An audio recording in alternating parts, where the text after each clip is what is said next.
everybody, and welcome to this session. It's amazing how we are doing this topic at such a palpable ground where the number of CEOs and CHROs are mingling here. So what better than a topic like this? And it's simply an honor to have the panel with us here who will add spice to this whole discussion. There are two ways we can hold it. We can have just discussions and more, or we can debate it out. Which one would you prefer? That was good, okay? So definitely it is a debate, and we will take your views as well, audience, because that's the way we will build the next pipeline of all you youngsters here, paving the way for the CEOs. One of a very interesting observation, I was speaking to my CEO before this discussion, and he looked at the panel, and he said, where is the CEO? So any one of you who's here, please join the table and saying, we're going to fill that gap because the CEO is missing. And on the panel here, when we start the debate, I'll request my panelists to please give a very short introduction for yourselves so that people know who are we and how are we debating. Needless to say, I'm not going to introduce who's doing which part of the debate because then the fun is lost. You can make it out from their energy, and in between, like a moderator, I will make sure that we are attentive here and once in a while pop a question that sounds just for you, just enough for you. With that, I hand over the desk to my speaker. Thank you. Want me to say something?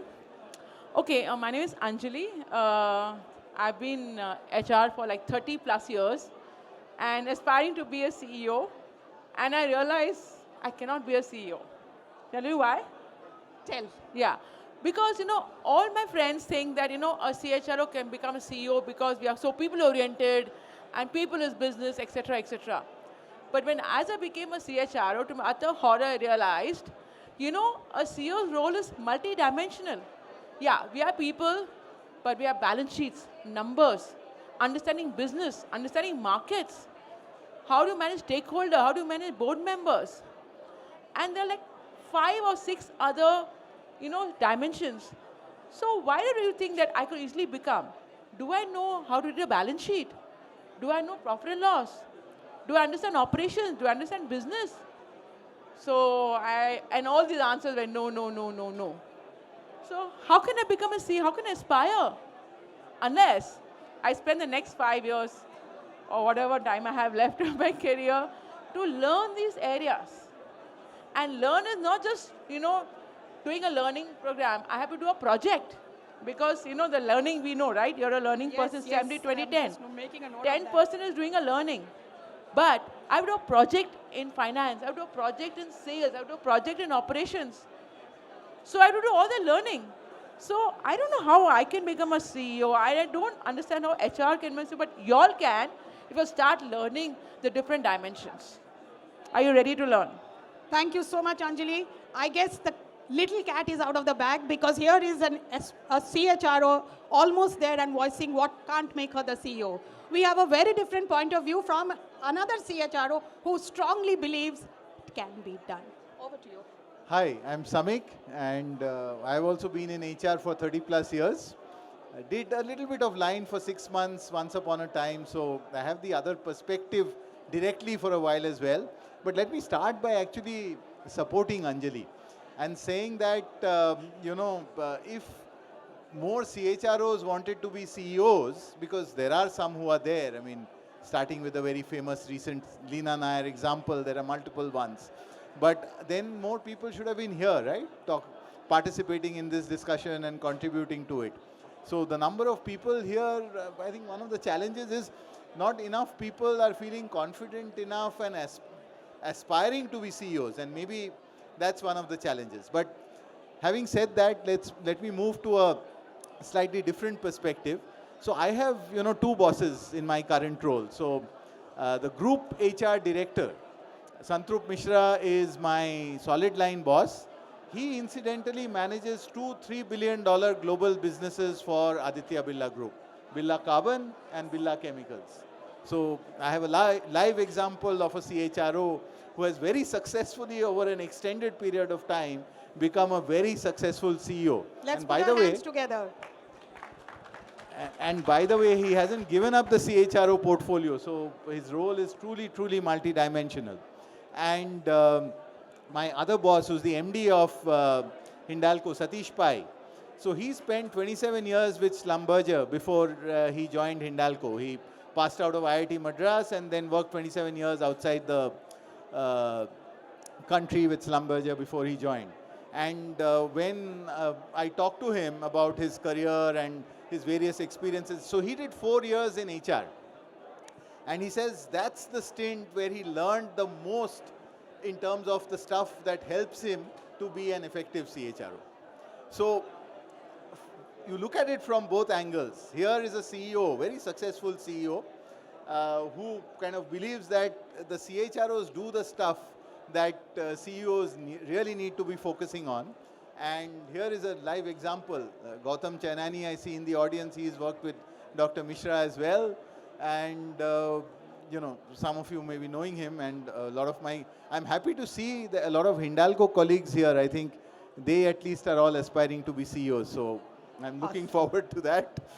I love the exceptions. But I'd like to know, before we go on, later on, they are like amazing people and, you know, true thing of CEOs. But they must have learned a lot becoming CEO. And they are really, as of today, exceptions to the rule, than a rule. But we'll pass it on to him. Yes. So no debate is final till we hear a very balanced viewpoint. We heard this side and we heard that side. The fight is still not over. So big fight continues with Dr. Joshi now. Yeah. So I think beyond the debate of whether it's possible or not, ultimately, every business today, and I want to really challenge this in this audience, every business is at the end of the day a people business, right? And who better experts than CHROs to understand the people side of the business, and nobody else is in a position to understand the business of business than a CEO. So the way I'm hearing this debate going is at some point we probably are going to say, this is my guess, we probably are going to say we actually need both. Yeah? And depending on what organization you want to build, whether both these roles will be in one person or both these role holders will collaborate to create a great business is really what we need to talk about. So my first submission on this platform is it's always a people business, whether you are in airlines, IT, manufacturing, automotive, BPS, banking, every business today is a people business. Let me do a quick hands It's a by business. poll. But Yes. it's a And business. Anjali, let me just do a quick poll here. So how many of you, just by show of hands, agree that it is people business or business business? First option, people business. I want to see all of y'all become CEOs soon. Yes, All we of shall- y'all. Y'all we better shall become track them. CEOs. I'll track y'all, okay? and- And I really want y'all to become CEOs. Yeah, this is the well-wisher. And business business. Cheers. Hindalco, take it up higher there. Very well. So we have one very nice fight here. That itself is there. That's a business perspective and the CEO perspective and the CHRO. We will take a couple of questions from the audience. But if I were to just ribbon wrap this debate here, I guess Anjali has a very fine perspective because that's the way she sees it. That's the reality and that's the way she sees it. Yes, we'll come to you. Thank you so much. SAMIK has been there, done that, so he's also very sure what he wants and how it should pain. I'll give full marks to Dr. Joshi for taking a very balanced view. Dr. Joshi, if you still want to add one more final. So I really liked what Anjali said Yes. about operations and clients, okay? If you think about any organization again today, yeah, the most impactful clients whom you have are the people in the company, right? They go out and tell their story. Every time I have a great experience about some product, I go out and tell my story. Similarly, and you would have heard a lot of speakers talk about it, my CEO was asked yesterday in a broadcast, what keeps you awake? And he said, people keep me awake, right? So here is a CEO who's saying, ultimately, it's the people who keep me awake. Therefore, employees are my most impactful, most powerful clients. So even from a client perspective, I believe it's a people business. From an operations perspective, my immediate boss is a chief operating officer, and constantly he's thinking about where are people impacting operations and where are operations impacting people so that I can go to VJ and set up the right HR systems, processes to make it smoother for them. So from a client perspective, Ask my CFO today. He's going to tell me that my biggest investment is people. So from a money perspective, client's perspective, operations perspective, right now as we speak, we are implementing Oracle, and we have some amazing tools that we have implemented, like the Amber chatbot, and all these investments have actually come from my CFO. So even from an operations perspective, it's still the business of people that we are in. Thank you, thank you. And I think Samir should have been in the middle here, you know, not there, because his views are very one-sided here. So good, Samir. Thank you so much, Raka. And we have some questions from the audience. I believe, can we just, Drishti, help with the mic? You had a question? Yes. Yes, lady here. Yeah. Okay, I'm worried now. Okay, so I think coming from a people business standpoint, although it sounds idealistic at this point of time, but I believe it's really achievable, because see, what we need at this point of time is not a people business or a business kind of a perspective. You may be a CXO, you may be a CTO or a CEO or a CHRO. What is required is not for us as a CHRO to understand the business in its entirety, but what is more important for us is to understand the people function. So whatever CXO is aspiring to be a CEO, so long as he or she is in the right, understanding of their own function, and because, people lead the organization, as long as you have the right resource mix to be the right CTO, you have the right CEO, so on and so forth, you have the right mix of CXOs, then why can you not be the CEO yourself? Okay, so tell me why none of us are CEOs yet. You're trying to say, I don't need to understand business. I'm a CHRO. I don't have the understand right finance. people to understand business, and one person cannot be everything. So, you have to have the right resource mix at the table, making the right business decisions. You as a CHRO should understand the HR consequences of those business decisions. And so Anjali, long take as you're that able question. to... So we've got the Yeah. question. Anjali, over to you further. So what's the question? No, There's it no was, question. it was a view. Okay, It great. was a Yeah. view. No, Okay. let me build on that a little bit. So I kind of think that you are at a good starting point. But the other reason why CEOs and CHROs in particular, which is the topic of discussion here, are coming increasingly closer, because the business of business is changing and the business of people is also changing. And how Yes. is it changing? So businesses traditionally got their competitive advantage from access to finance, access to technology, and things like that. And those things today are available to everybody. Anybody can get access to finance, anybody can get access to technology. So now people have become your competitive advantage. And therefore, the business of business, or the job of CEOs, therefore is much more about managing talent. Somebody Yes. said, people keep me awake. It's about organization design, it's about culture, it's Absolutely. about that kind of stuff. So that's one change. The other change is on the other side, HR also traditionally was not as number driven, but big data in HR, analytics in HR, and Gautam was talking in the other room, I heard him, about how now, earlier you had one HR guy supporting 75, then it became 300. Somewhere it's becoming one HR person supporting 3,000. So now tech is coming into HR in a much bigger way than it ever Absolutely. was. You I have no have a choice. view here. So, exceptions aside, and I really respect the exceptions.